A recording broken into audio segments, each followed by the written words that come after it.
घर बर बढ़िया खो जाइल दुल्हानो करिया भेटाइल।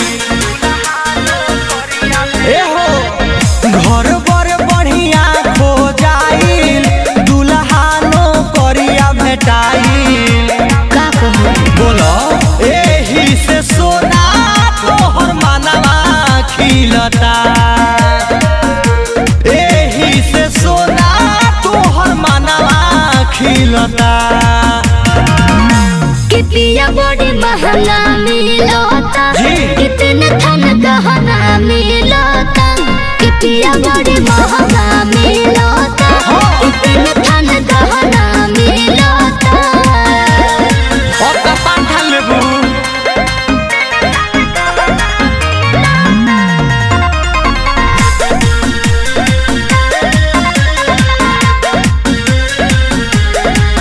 एहो नैहर के प्यार सारा सील होता हो, हमर सुघर जवानी के डील होता हो। अच्छा ई बात बा। एहो का हो एहो नैहर के प्यार सारा सील होता हो, हमर सुघर जवानी के डील होता हो। मन धन तोहरो बा हमारा बुझाला, पैसा से प्यार कबो मिले ना ये माला। अच्छा आजू से दीवाना तोहर कहना ढीलता। आजू से दीवाना तोहर कहना ढीलता। कि पिया बड़ी महंगा मिलता, अरे जियो कितने थन गहना मिलता। कि पिया बड़ी महंगा मिलता, कितने थन गहना मिलता।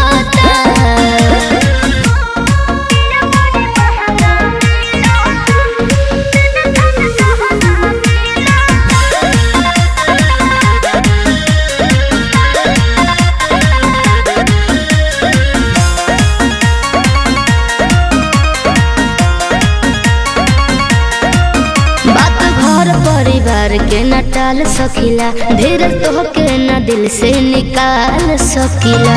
लगलू बने अब चुप रहो ना चुप रही। बात घर परिवार के न टाल सकीला, धीरज तो के न दिल से निकाल सकीला। नीत सुपेंद्र के बारू खुशलावत, परदेसी पिया के बारू अपनावत। तोहर बेवफाई मोरे को रेजा छिलता। तोहर बेवफाई मोरे को रेजा छिलता।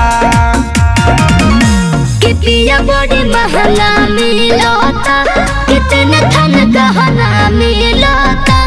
कि पिया बड़ी महंगा मिलता, कितने थन गहना मिलता।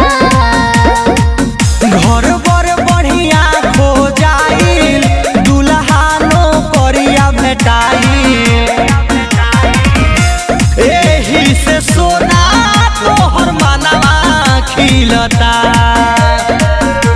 एही से सोना तोहर मनवा खिलता। कि पिया बड़ी महंगा मिलता, कितने थन गहना मिलता। कि पिया बड़ी महंगा